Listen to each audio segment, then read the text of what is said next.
Au départ, un lycée tout neuf, une cantine toute neuve, qu'on partage entre le lycée et le collège. De grands murs tout neufs et tout gris.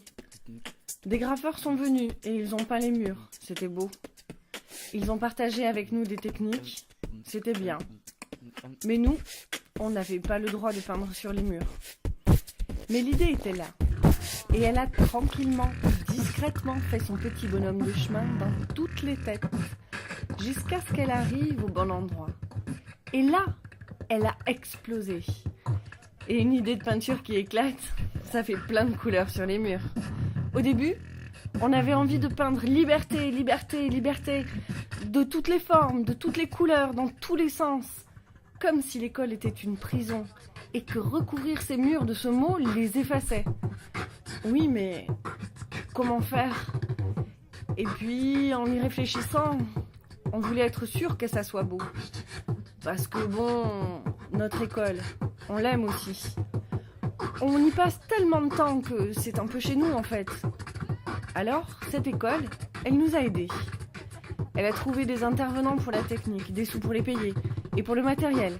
Et surtout, un cadre et 1000 façons de nous faire raconter une histoire au lieu de peindre n'importe comment.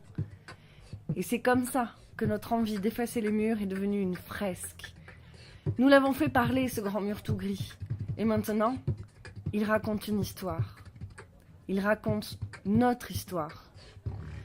C'est l'histoire d'enfants qui grandissent avec ce dont la nature les a dotés, le bon et le moins bon, qui se construisent avec ce que les parents et les adultes qui les éduquent leur donnent, qui doivent se faire une place dans un monde où le respect de l'autre n'est souvent qu'une vague notion dont on se moque, où les droits de l'homme et de la femme et de l'enfant sont encore bafoués, piétinés, où l'égalité est presque synonyme de dérision et la liberté un vieux rêve.